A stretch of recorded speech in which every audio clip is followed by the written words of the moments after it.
ಮನಸ್ಸು ಮಂದಾರ ಅಧ್ಯಾಯ 14. ಡಾಕ್ಟರ್ ಬಳಿ ಹೋಗಿ ಬಂದ ಮೇಲೆ ಪದ್ಮಿನಿ ತುಂಬ ಬೆಚ್ಚಾಗಿ ಬಿಟ್ಟಳು.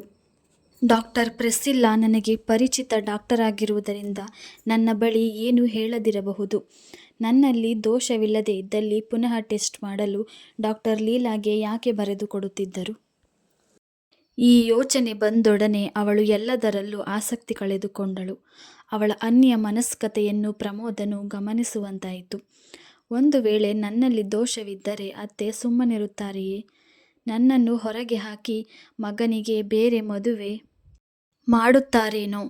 ಪ್ರಮೋದ್ ನನ್ನನ್ನು ಎಷ್ಟೇ ಪ್ರೀತಿಸಿದರೂ ವಂಶ ಗೌರವದ ದೃಷ್ಟಿಯಿಂದ ಈ ಮದುವೆಗೆ ಒಪ್ಪಬಹುದು. ಆಗ ಈ ಮನೆಯಲ್ಲಿ ನನ್ನ ಸ್ಥಾನವೇನು? ಅವಳು ಚಿಂತಿಸಿ ತಲೆಕೆಡಿಸಿಕೊಂಡಳು.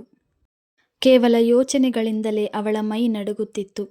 ತನ್ನ ಭವಿಷ್ಯ ಕತ್ತಲಿನಲ್ಲಿ ಮುಳುಗಿರುವಂತೆ ಅವಳಿಗೆ ಭಾಸವಾಗುತ್ತಿತ್ತು. ಒಮ್ಮೊಮ್ಮೆ ಅವಳು ಧೈರ್ಯ ತಂದುಕೊಳ್ಳಲು ಪ್ರಯತ್ನಿಸುತ್ತಿದ್ದಳು. ನಾನು ಧೈರ್ಯಗೆಡಬಾರದು. ಒಂದು ಪಕ್ಷ ನನ್ನಲ್ಲಿ ದೋಷವಿದ್ದರೆ ನಾನು ನಿಂತು ಪ್ರಮೋದ್ಗೆ ಇನ್ನೊಂದು ಮದುವೆ ಮಾಡಬೇಕು.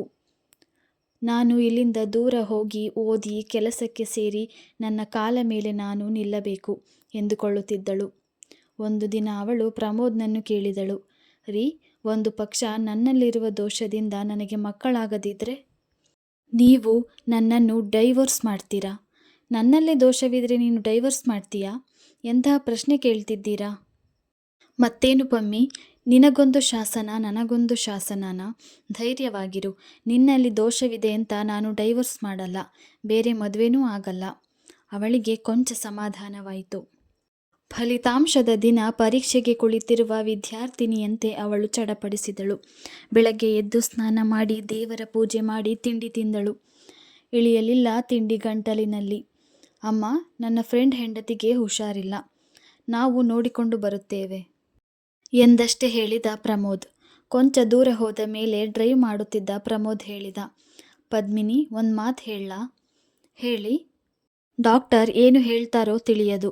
ಒಂದು ಪಕ್ಷ ನನ್ನಲ್ಲೇ ದೋಷವಿರಬಹುದು, ಅಥವಾ ನಿನ್ನಲ್ಲೇ ದೋಷವಿರಬಹುದು, ಅಥವಾ ಇಬ್ಬರಲ್ಲೂ ದೋಷವಿಲ್ಲದೇ ಇರಬಹುದು. ಆದರೆ ಈ ವಿಚಾರನ ನಾವು ನಮ್ಮಲ್ಲೇ ಇಟ್ಟುಕೊಳ್ಳಬೇಕು.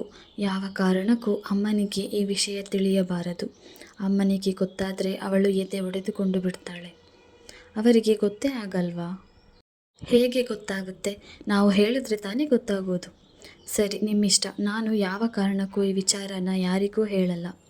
ಪದ್ಮಿನಿ ಆಶ್ವಾಸನೆ ನೀಡಿದಳು. Pramod, Padmini doctor Fernandes nursing home ತಲುಪಿದಾಗ ಸರಿಯಾಗಿ 10 ಗಂಟೆ.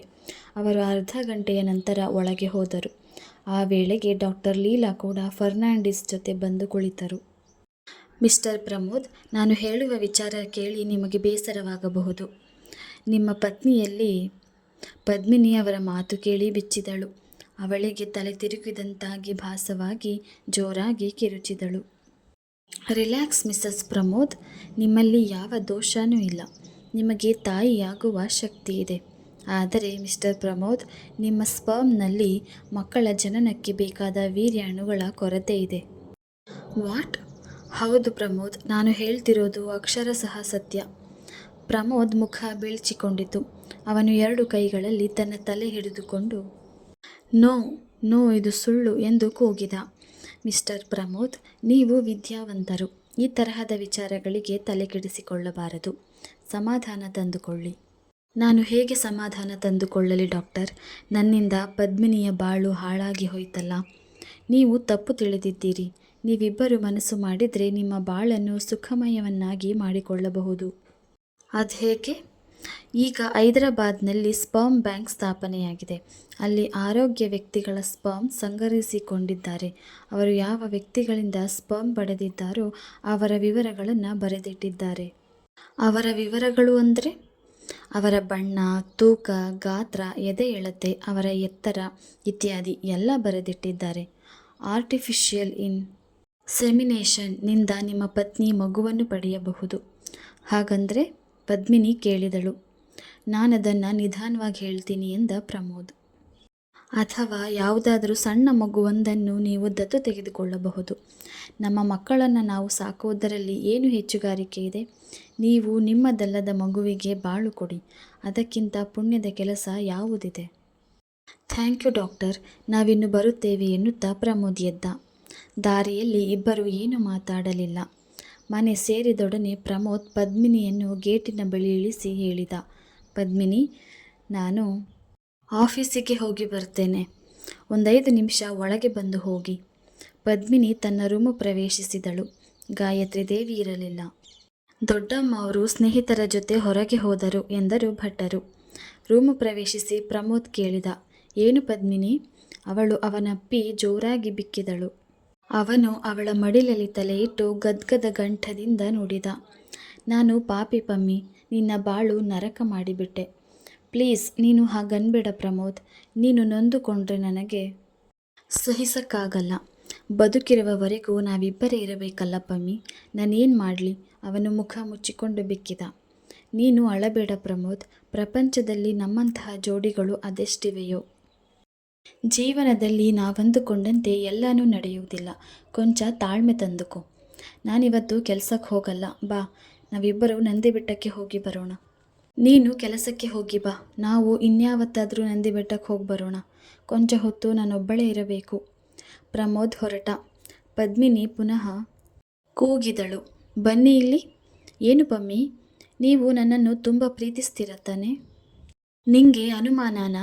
ಹಾಗಾದರೆ ಮಾತು ಕೊಡಿ, ಏನದು ಹೇಳು. ನಿಮಗೆಷ್ಟು ಆಘಾತವಾಗಿದೆ, ನಿರಾಶೆಯಾಗಿದೆ ಅಂತ ನನಗೆ ಗೊತ್ತು. ಯಾವ ಕಾರಣಕ್ಕೂ ನೀವು ಪ್ರಾಣಹತ್ಯೆ ಮಾಡಿಕೊಳ್ಳಕೂಡದು. ಹಾಗೇನಾದರೂ ನೀವು ಆತ್ಮಹತ್ಯೆ ಮಾಡಿಕೊಂಡ್ರೆ ನಿಮ್ಮ ಪಮ್ಮಿ ಉಳಿಯಲ್ಲ. ನಮ್ಮ ಪ್ರೀತಿಯ ಮೇಲೆ ಆಣೆ ಇಟ್ಟು ಮಾತು ಕೊಡಿ. ಅವನು ಅವಳ ಕೈ ಹಿಡಿದು ಮಾತು ಕೊಟ್ಟು ಆ ಕೈಯನ್ನು ಕಣ್ಣಿಗೊತ್ತಿಕೊಂಡ. ಪ್ರಮೋದ್ ಹೋದ ಮೇಲೆ ಪದ್ಮಿನಿ ಮಂಚದ ಮೇಲೆ ಉರುಳಿ ಮನಸಾರೆ ಅತ್ತಳು. ತನ್ನ ಬಾಳು ಸಂಪೂರ್ಣ ಕತ್ತಲೆಯಲ್ಲಿ ಮುಳುಗಿರುವಂತೆ ಅವಳಿಗೆ ಭಾಸವಾಯಿತು. ಅವಳಿಗೆ ಮೊದಲಿಂದಲೂ ಮಕ್ಕಳೆಂದರೆ ಅತಿ ಪ್ರೀತಿ. ಅಕ್ಕಪಕ್ಕದ ಮನೆಯ ಮಕ್ಕಳನ್ನು ತಂದು ಮುದ್ದು ಮಾಡುತ್ತಿದ್ದಳು. ಈಗ ತಾನು ತಾಯಿಯಾಗುವ ಕನಸು ಕಾಣುವಾಗ ಹೀಗಾಗಬೇಕೆ? ನನ್ನ ಬಾಳಿನಲ್ಲಿ ಇನ್ನು ಏನು ಉಳಿದಿದೆ? ನನ್ನ ಬಾಳಿಗೆ ಯಾವ ಅರ್ಥವಿದೆ? ನನ್ನ ಬಾಳು ಸುವಾಸನೆ ಇಲ್ಲದ, ಪೂಜೆಗೆ ಯೋಗ್ಯವಲ್ಲದ ಸುಮದಂತಾಯಿತಲ್ಲ. ತಿಂದು ಕುಡಿದು ಮಲಗಲು ನಾನು ಬದುಕಿರಬೇಕೆ? ಈ ವಿಚಾರ ಅತ್ತೆಗೆ ತಿಳಿದರೆ ಏನನ್ನಬಹುದು? ತವರಿನವರು ಹೇಗೆ ಪ್ರತಿಕ್ರಿಯಿಸಬಹುದು? 4 ದಿನ ಹೀಗೆ ಕಳೆಯಿತು. ಪ್ರಮೋದ್ ಅಪರಾಧಿ ಮನೋಭಾವದಿಂದ ಕುಗ್ಗಿ ಹೋಗಿದ್ದ. ಪದ್ಮಿನಿಯ ಮೌನಕ್ಕೆ ಕಾರಣ ತಿಳಿಯದೆ ಗಾಯತ್ರಿ ದೇವಿ ಒದ್ದಾಡಿದರು. ಏನಾಯಿತಿವಳಿಗೆ? ಏನಾದರೂ ಕೆಲಸ ಹುಡುಕೊಂಡು ಉತ್ಸಾಹದ ಚಿಲುಮೆಯಂತೆ ಮನೆ ತುಂಬ ಓಡಾಡುತ್ತಿದ್ದ ಹುಡುಗಿ ಈಗ್ಯಾಕಿದ್ದಾಳೆ ಎಂದುಕೊಂಡರು.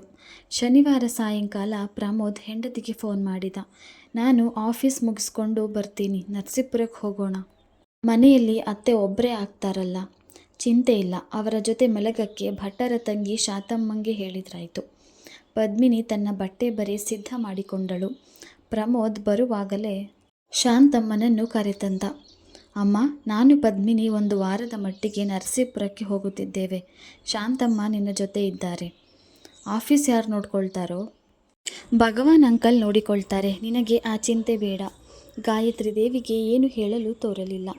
ಪದ್ಮಿನಿ ಪ್ರಮೋದ್ ನರಸೀಪುರ ತಲುಪಿದಾಗ ರಾತ್ರಿ 11 ಗಂಟೆ. ದಾರಿಯಲ್ಲೇ ಊಟ ಮಾಡಿದ್ದರು. ಅದೇ ವೇಳೆಯಲ್ಲಿ ಬಂದ ಮಗಳು ಅಳಿಯನನ್ನು ನೋಡಿ ಶಾಸ್ತ್ರಿ ದಂಪತಿಗಳಿಗೆ ತುಂಬ ಗಾಬರಿಯಾಯಿತು.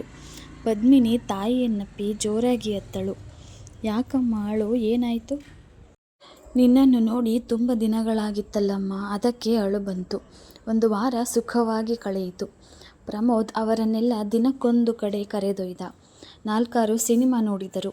ಅಕ್ಕನ ಮನೆ, ತಂಗಿ ಮನೆ ಎಂದು ಸುತ್ತದ್ದಾಯಿತು. ತಲಕಾಡು, ಸೋಮನಾಥಪುರ, KRS ಎಲ್ಲ ಕಡೆ ಹೋಗಿ ಬಂದರು. ಪ್ರಮೋದ್ ಅವರಿಗೆಲ್ಲ ಬಟ್ಟೆ ಬರೆ ತೆಗೆದುಕೊಟ್ಟ. 1 ವಾರದ ನಂತರ ಅವರು ಬೆಂಗಳೂರಿಗೆ ವಾಪಸ್ ಬಂದರು. ತವರು ಮನೆಯಲ್ಲಿದ್ದಾಗ ಅರಳಿದ್ದ ಪದ್ಮಿನಿಯ ಮನಸ್ಸು ಮತ್ತೆ ಮುದುಡಿತು. ಹೆಂಡತಿಯ ದುಃಖ ದುಮ್ಮಾನ ಗಮನಿಸಿದ ಪ್ರಮೋದ್ ಒಂದು ದಿನ ಪದ್ಮಿನಿಯನ್ನು ಕೇಳಿದ. ಪದ್ಮಿನಿ, ನಾವು ಯಾವುದಾದ್ರೂ ಮಗುವನ್ನು ದತ್ತು ತೆಗೆದುಕೊಳ್ಳೋಣವಾ? ಯಾವ ಮಗುನ ದತ್ತು ತೆಗೆದುಕೊಳ್ಳುತ್ತೀರಾ? ನಿಮ್ಮ ತಾಯಿ ಒಪ್ತಾರಾ? ಮಲಗಿದ್ದ ಪದ್ಮಿನಿ ಎದ್ದು ಕುಳಿತು ಕೇಳಿದಳು. ನಮ್ಮ ಕಡೆ ನಿಂಟರಲ್ಲೋ, ನಿಮ್ಮ ಕಡೆ ನಿಂಟರಲ್ಲೋ, ತಂದೆ ತಾಯಿ ಇರುವ ಮಕ್ಕಳು ನನಗಿಷ್ಟ ಇಲ್ಲ. ಹಾಗಾದರೆ ಯಾವುದಾದ್ರೂ ಅನಾಥಾಶ್ರಮದಿಂದ ಮಗುನ ತರೋಣ. ಪದ್ಮಿನಿ ವಿಷಾದದ ನಗೆ ಬೀರಿ ಹೇಳಿದಳು. ಅದು ಸಾಧ್ಯವಿಲ್ಲ ರೀ. ನಾವದನ್ನು ನಮ್ಮ ಮಗು ಅಂತ ಒಪ್ಪಿದರೂ ನಿಮ್ಮ ತಾಯಿ ಮೊಮ್ಮಗು ಅಂತ ಒಪ್ಪಲ್ಲ. ಯಾಕೊಪ್ಪಲ್ಲ? ನಾನು ಒಪ್ಪಿಸ್ತೀನಿ. ನಾನು ನಿಮ್ಮ ಜಾತಿಯೇ ಆಗಿದ್ರೂ ನಮ್ಮ ತಂದೆ ತಾಯಿ ಚೆನ್ನಾಗಿ ಪರಿಚಯವಿದ್ದರೂ ನಾನು ಬಡವಳು ಅನ್ನುವ ಒಂದೇ ಒಂದು ಕಾರಣದಿಂದ ಈಗಲೂ ನಿಮ್ಮನ್ನು ದ್ವೇಷಿಸ್ತಿದ್ದಾರೆ. ಹೆಜ್ಜೆ ಹೆಜ್ಜೆಗೂ ತಮ್ಮ ಅಸಹನೆ ತೋರಿಸ್ತಿದ್ದಾರೆ. ಅಂತಹದ್ರಲ್ಲಿ ಕುಲ ಗೋತ್ರ ತಿಳಿಯದ ಅನಾಥ ಮಗುನ ಮೊಮ್ಮಗು ಅಂತ ಒಪ್ಕೊಳ್ತಾರ? ನಿಮ್ಮ ತಾಯಿ ಒಪ್ಪಿದರೆ ಪ್ರಳಯ ಆಗ್ಬಿಡುತ್ತೆ. ಮಗು ಬೇಕಿರೋದು ನಮಗೆ, ನಾವು ಮಗು ತರೋಣ. ನಿಮ್ಮಮ್ಮನ್ನ ಎದುರಿಸಿ ಅವರ ಇಚ್ಛೆಗೆ ವಿರುದ್ಧವಾಗಿ ಮಗುವನ್ನು ತರುವ ಧೈರ್ಯ ನಿಮಗಿದೆಯಾ? ಅವರನ್ನು ಬಿಟ್ಟು ನೀವು ಇರಬಲ್ಲಿರಾ? ನಾನು ತಾಯಿ ಅನಿಸಿಕೊಳ್ಳುವ ಉತ್ಸಾಹದಲ್ಲಿ ನಿಮ್ಮಿಬ್ಬರನ್ನು ಅಗಲಿಸಲೇ? ಛೇ, ಅದು ನನ್ನಿಂದ ಸಾಧ್ಯವಿಲ್ಲ. ನಾನು ಅಮ್ಮನ್ನ ಒಪ್ಪಿಸ್ತೇನೆ. ದಯವಿಟ್ಟು ನೀವು ಆ ಸಾಹಸಕ್ಕೆ ಕೈ ಹಾಕೋದು ಬೇಡ. ಕೈ ತೋರಿಸಿ ಅವಲಕ್ಷಣ ಅನ್ನಿಸಿಕೊಳ್ಳೋದು ಬೇಡ. ನೀನಂತೂ ಹಠಮಾರಿ ಎಂದ ಪ್ರಮೋದ್. ದತ್ತು ತೆಗೆದುಕೊಳ್ಳಲು ಹೆಂಡತಿ ಒಪ್ಪುವುದಿಲ್ಲವೆಂದು ಅವನಿಗೆ ಮನದಟ್ಟಾಯಿತು. ಬೆಳಗ್ಗೆಯ ಹೊತ್ತು ಮನೆಯಲ್ಲಿ ಸುಮ್ಮನೆ ಕುಳಿತರೆ ತನ್ನ ತಲೆ ರಣರಂಗವಾಗುತ್ತದೆಂದು ಪದ್ಮಿನಿಗೆ ತಿಳಿದಿತ್ತು. ಆದ್ದರಿಂದ ಅವಳು ತನ್ನನ್ನು ಒಂದಲ್ಲ ಒಂದು ಚಟುವಟಿಕೆಗಳಲ್ಲಿ ತೊಡಗಿಸಿಕೊಳ್ಳಲು ನಿರ್ಧರಿಸಿದಳು. ತಿಂಡಿ ಮಾಡುವ ಹೊಣೆ ತಾನೇ ಹೊತ್ತುಕೊಂಡಳು. ತೋಟದಲ್ಲಿ ಹೆಚ್ಚು ಕಾಲ ಕಳೆಯುತ್ತಿದ್ದಳು. ತಾನೇ ಹೋಗಿ ಮನೆಯ ಸಾಮಾನು ತರಲಾರಂಭಿಸಿದಳು. ಸಮಾಜದಲ್ಲಿ ಯೋಗ ತರಗತಿಗೆ ಸೇರಿದಳು. ನಂತರ ಅವಳು ಮನೆಯಲ್ಲಿರುವುದೇ ಟೆನ್ನಿಸ್ ಆಡುತ್ತಿದ್ದಳು. ಇಷ್ಟವಿರದಿದ್ದರೂ ಸಮಾಜದ ಚಟುವಟಿಕೆಗಳಲ್ಲಿ ಭಾಗವಹಿಸಲಾರಂಭಿಸಿದಳು. ಒಟ್ಟಿನಲ್ಲಿ ಅಪರೂಪವಾಯಿತು. ಗಂಡ ಮನೆಗೆ ಬರುವ ವೇಳೆಗೆ ತಾನು ಮನೆಗೆ ಬರುತ್ತಿದ್ದಳು. ದಣಿದ ದೇಹ ನಿದ್ರೆ ಬಯಸುತ್ತಿತ್ತು. ಹಾಸಿಗೆಯ ಮೇಲೆ ತಲೆ ಇಟ್ಟೊಡನೆ ನಿದ್ರೆ ಬರುತ್ತಿತ್ತು. 1 ತಿಂಗಳು ಕಳೆಯಿತು. ಒಂದು ದಿನ ಬೆಳಗಾಗುತ್ತಿದ್ದಂತೆ ಪ್ರಮೋದ್ ಕೇಳಿದ, ನಿನಗೆ ನಾನು ಅಂದರೆ ಅಸಹ್ಯನಾ? ಛೇ, ಎಂಥ ಪ್ರಶ್ನೆ ಕೇಳ್ತಿದ್ದೀರಾ? ಅವಳು ನೊಂದು ನುಡಿದಳು. ಮತ್ತೆ ಯಾಕೆ ನೀನು ನನ್ನ ಜೊತೆ ಸರಿಯಾಗಿ ಮಾತೇ ಆಡಲ್ಲ? ಯಾವಾಗಲೂ ಏನಾದರೂ ಮಾಡ್ತಿರ್ತೀಯ. ಇತ್ತೀಚೆಗೆ ನಾನು ಬೇಗ ಮನೆಗೆ ಬಂದರೂ ನೀನಿರಲ್ಲ. ನನಗೆ ಹೊತ್ತು ಹೋಗೋದಾದರೂ ಹೇಗೆ? ಅದಕ್ಕೆ ಸಮಾಜಕ್ಕೆ, ಕ್ಲಬ್ಗೆ ಹೋಗ್ತಿದ್ದೀನಿ. ಯೋಗ ಕ್ಲಾಸ್ಗೆ ಸೇರಿದ್ದೇನೆ. ನನ್ನ ಬದಲು ನೀನು ಒಬ್ಬ ಸಾಮಾನ್ಯ ಕೆಲಸದಲ್ಲಿರುವವನನ್ನು ಮದುವೆಯಾಗಿದ್ದರೂ ನೀನು ಸುಖವಾಗಿರ್ತಿದ್ದೆ ಪಮ್ಮಿ. ಯಾಕೆ ಹಾಗಂತೀರಾ? ನನ್ನ ಸುಖಕ್ಕೇನು ಕಡಿಮೆಯಾಗಿರೋದು? ನೆಮ್ಮದಿ ಚಿನ್ನ. ಒಂದು ಕಾಲದಲ್ಲಿ ನಾನು ಹಣದಿಂದ ಎಲ್ಲ ಕೊಳ್ಳಬಹುದು ಅಂತ ಭಾವಿಸಿದ್ದೆ. ಆದರೆ ಈಗ ಅದು ಎಂತಹ ಹುಚ್ಚು ಅನಿಸುತ್ತೆ. ನಾನೇನು ಮಾಡಲಿ ಪಮ್ಮಿ? ಅವನು ಅಸಹಾಯಕನಂತೆ ಕೂದಲು ಕಿತ್ತುಕೊಂಡ. ನೋಡಿ, ನಾನೀಗ ಸುಖವಾಗಿದ್ದೇನೆ. ಇದುವರೆಗೂ ಕೂಪಮಂಡೂಕದಂತಿದ್ದು ಇಷ್ಟೇ ಪ್ರಪಂಚ ಅಂದುಕೊಂಡಿದ್ದೆ. ಈಗ ಹೊರಗಿನ ಜನರ ಜೊತೆ ಹೆಚ್ಚು ಆತ್ಮೀಯತೆಯಿಂದ ಬೆರೆಯುತ್ತಿರುವುದರಿಂದ ನಮ್ಮ ಸಮಸ್ಯೆ ದೊಡ್ಡ ಸಮಸ್ಯೆಯಲ್ಲ ಅನ್ನುವುದು ನನಗೆ ಅರ್ಥವಾಗಿದೆ. ಪದ್ಮಿನಿ, ನಾನೊಂದು ಮಾತು ಹೇಳಲಾ? ಹೇಳಿ. ನಾನು ನಿನ್ನನ್ನು ಡೈವೋರ್ಸ್ ಮಾಡ್ತೀನಿ. ನೀನು ಯಾರಾದರೂ ಒಳ್ಳೆಯ ಯುವಕನನ್ನು ಮದುವೆಯಾಗು. ನನ್ನನ್ನು ಅಷ್ಟು ಸುಲಭವಾಗಿ ಬೇರೊಬ್ಬರಿಗೆ ಬಿಟ್ಟು ಕೊಡ್ತೀರಾ? ಮತ್ತೇನು ಮಾಡಲಿ ಪಮ್ಮಿ? ನನಗೆ ನೀನು ಸುಖವಾಗಿರೋದು ಬೇಕು. ಪ್ರತಿಯೊಬ್ಬ ಹೆಣ್ಣು ತಾಯಿಯಾಗಕ್ಕೆ ಬಯಸ್ತಾಳೆ ಅಂತ ನನಗೆ ಗೊತ್ತು. ನನ್ನಿಂದ ನೀನು ಬಂಜೆ ಅನ್ನಿಸಿಕೊಳ್ಳುವುದು ನನಗೆ ನೋಡೋಕ್ಕಾಗಲ್ಲ. ನಾನು ಬೇರೆ ಮದುವೆಯಾದರೆ ನೀವೇನು ಮಾಡ್ತೀರಾ? ನಾನು ಅವನು ಉತ್ತರ ಕೊಡದೆ ತಡವರಿಸಿದ. ನೀವು ಒಂಟಿಯಾಗಿ ಒದ್ದಾಡಲು ಬಿಟ್ಟು ನಾನು ಬೇರೆ ಮದುವೆಯಾಗಲಾ? ನೀವು ನೊಂದು ನಿಟ್ಟುಸಿರು ಬಿಡ್ತಿರುವಾಗ ನಾನು ಸುಖವಾಗಿರ್ತೀನ? ನಿಮ್ಮ ಜೊತೆ ಸುಖ ಹಂಚಿಕೊಳ್ಳಕ್ಕೆ ಮಾತ್ರ ನಾನು ನಿಮ್ಮ ಕೈ ಹಿಡಿದಿಲ್ಲ ರೀ. ದುಃಖ ಹಂಚಿಕೊಳ್ಳುವ ಹೊಣೆನೂ ನನ್ನ ಮೇಲಿದೆ. ನನ್ನ ವಿಚಾರವಾಗಿ ತಲೆ ಕೆಡಿಸಿಕೊಂಡು ದುಃಖ ಪಡಬೇಡಿ. ನೀನು ಇತ್ತೀಚೆಗೆ ತುಂಬ ಮೊಂಡಾಗಿದ್ದೀಯಾ? ನಾನು ಸತ್ಮೇಲಾದರೂ ನೀನು ಬೇರೆ ಮದುವೆ ಆಗ್ತೀಯೇನೋ? ಅವನ ಮಾತು ಕೇಳಿ ಅವಳು ದಿಗ್ಭ್ರಾಂತಿಯಾದಳು. ನನ್ನ ಪದ್ಮಿನಿ ಸುಖವಾಗಿರಬೇಕು ಅನ್ನುವ ಉದ್ದೇಶದಿಂದ ಈ ವ್ಯಕ್ತಿ ಆತ್ಮಹತ್ಯೆ ಮಾಡಿಕೊಂಡರೇನು ಅನ್ನಿಸಿತು. ಅವಳು ಅವನಪ್ಪಿ ಕಂಬನಿ ತುಂಬಿಕೊಂಡು ಹೇಳಿದಳು, ರೀ, ನೀವು ನನಗೆ ಮಾತು ಕೊಟ್ಟಿರುವುದನ್ನು ನೆನಪು ಮಾಡಿಕೊಳ್ಳಿ. ಒಂದು ಪಕ್ಷ ನೀವು ಆತ್ಮಹತ್ಯೆಗೆ ಪ್ರಯತ್ನಿಸಿದರೆ ನಿಮ್ಮ ಪದ್ಮಿನಿ ಉಳಿಯಲ್ಲ ರೀ. ನೀನಿಲ್ಲದ ಬಾಳು ಬಾಳೆ. ನಿಮ್ಮ ಜೊತೆ ನಾನು ಸಹಗಮನ ಮಾಡಿಬಿಡ್ತೇನೆ. ಅವನು ಮಾತನಾಡದೆ ಅವಳನ್ನಪ್ಪಿದ. ಅವಳ ಕೈಗಳು ಅವನ ತಲೆಗೂದಲನ್ನು ಆಡಿಸಿದವು. ಒಮ್ಮೊಮ್ಮೆ ಪ್ರಮೋದನಿಗೆ ತಾನು ಪದ್ಮಿನಿಯನ್ನು ಅಷ್ಟು ಪ್ರೀತಿಸದಿದ್ದರೆ ಚೆನ್ನಾಗಿರುತ್ತೇನೋ ಅನಿಸುತ್ತಿತ್ತು. ಅವಳನ್ನು ಒರಟಾಗಿ ನಡೆಸಿಕೊಂಡಿದ್ದರೆ ಅವಳಿಗೂ ಇಲ್ಲಿಂದ ಓಡಿ ಹೋದರೆ ಸಾಕು ಎನ್ನುವ ಭಾವ ಮೂಡುತ್ತಿತ್ತು. ಈಗವಳು ಭಾವನೆಗಳ ಭಾರದಿಂದ ಕಟ್ಟಿ ಹಾಕಲ್ಪಟ್ಟಿದ್ದಾಳೆ. ಅವಳನ್ನು ಸುಖವಾಗಿಡಲು ಏನು ಮಾಡಲಿ? ಅವನು ಪರಿಹಾರ ಕಾಣದೆ ಒದ್ದಾಡಿದ. ಗಾಯತ್ರಿ ದೇವಿಗೆ ಮಗ ಸೊಸೆಯರು ತನ್ನಿಂದ ಏನೋ ಮುಚ್ಚಿಡುತ್ತಿದ್ದಾರೆಂಬ ಅನುಮಾನ ಹುಟ್ಟಿತ್ತು. ಅವರ ಸಮಾಜದ ಗೆಳತಿ ರಾಧಾರಾವ್ ಸೊಸೆ ಡಾಕ್ಟರ್ ಪ್ರೆಸ್ಸಿಲ್ಲಾ ಬಳಿ ಕೆಲಸ ಮಾಡುತ್ತಿದ್ದಳು.